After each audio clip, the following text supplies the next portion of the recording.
So, Dr. Eibner, we are just back from the International Ministerial Conference for Freedom of Religion or Belief in London. You and I were both there. We got the chance to meet a lot of the participants, to talk to some people from Nigeria, from other places. What were your overall impressions of this event and what it actually means? Well, I don't know whether you can say it has any particular meaning, but it's a good place to get to meet people. There are many people from around the world that one will not find in one place. So in terms of networking, having a chance to catch up with old friends and new ones, making new ones from the field of religious liberty, it has some value, and that's why we were in London primarily for that purpose.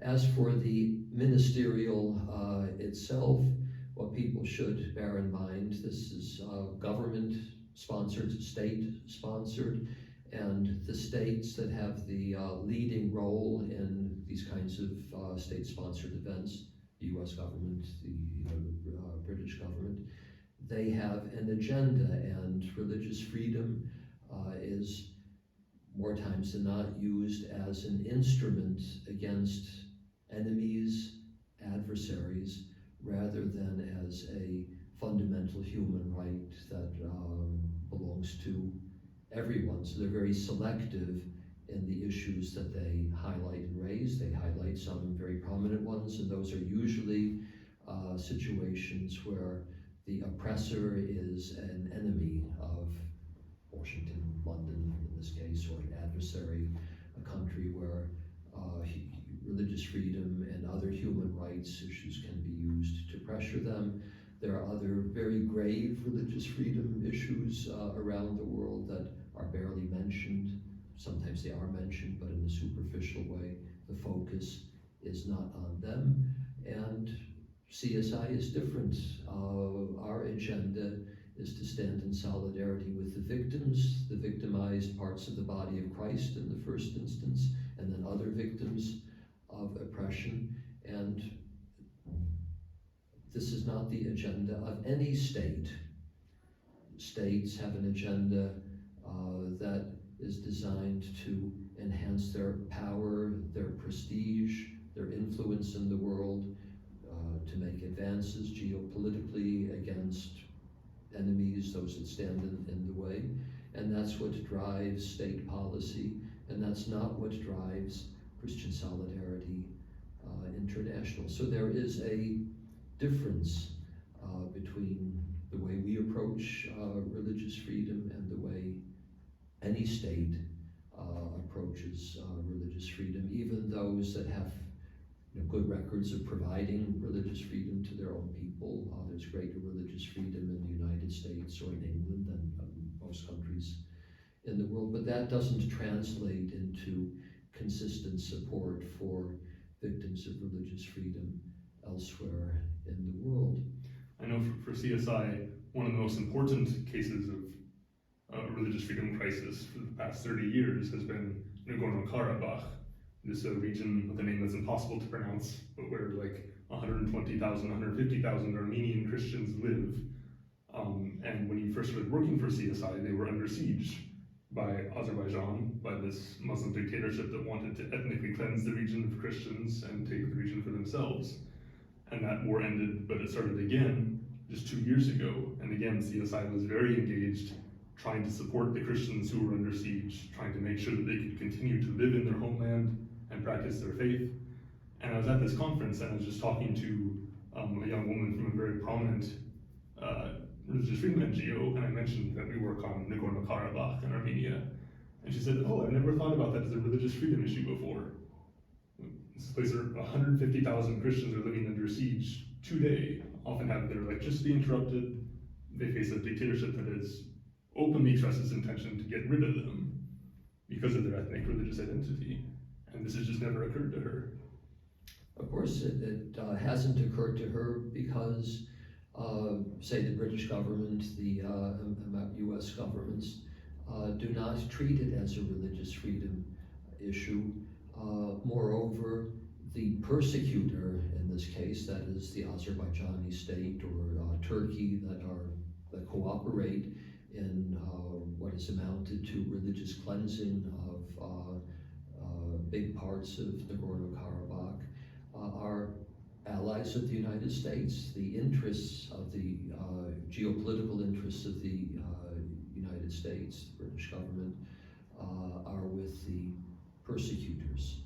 Therefore, we do not hear much about this religious cleansing, the fact that this community is still facing great problem, and they don't want to talk about it as a religious freedom issue. It's just a conflict amongst faraway peoples. But the U.S. and British governments will put the accent on religious freedom problems in places like China, Iran,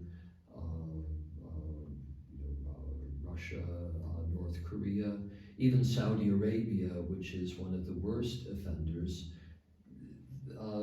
doesn't really get much attention from these states. Why? Because we have economic dependence on Saudi Arabia because of oil.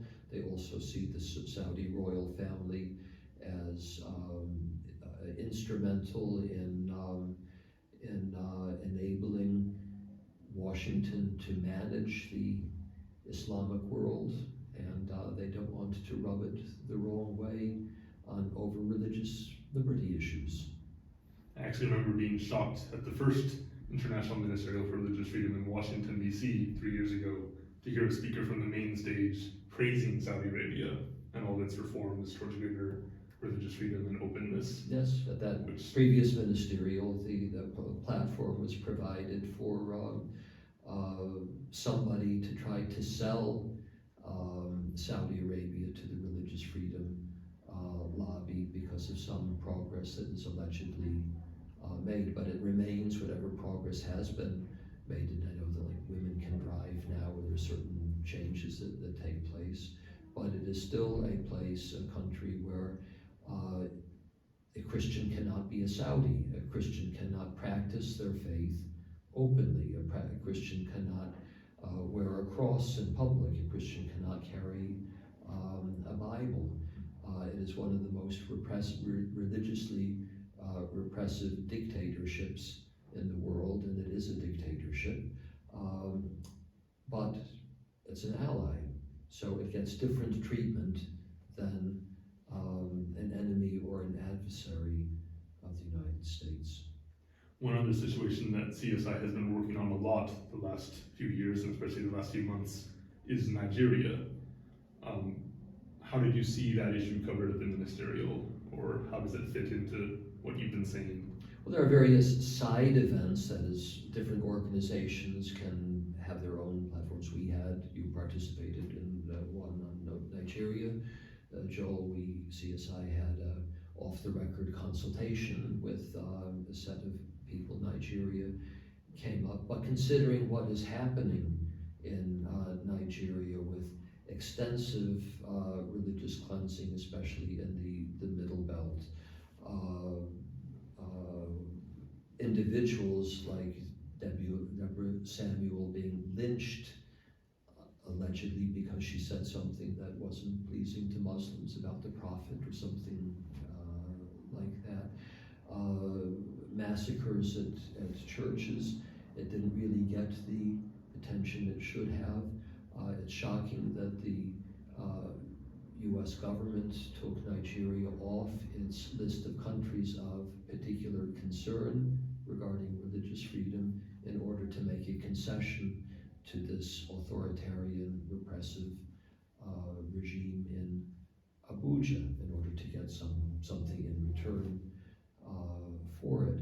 And we had appealed. I'd written to Liz Truss, the UK Foreign Secretary, asking her at this meeting to encourage the conference, the ministerial, to pass a resolution stating that Nigeria is a country of particular concern, and this never reached the platform. It was killed long before it reached anybody in a position to make such a proposal.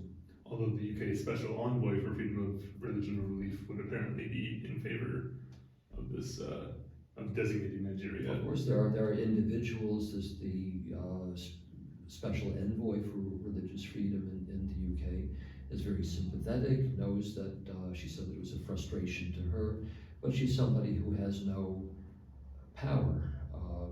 She's primarily a liaison person between the Foreign Office and people like us who are advocates for persecuted Christians and other victims of religious discrimination. She has the title Special Envoy, but she doesn't have ministerial rank.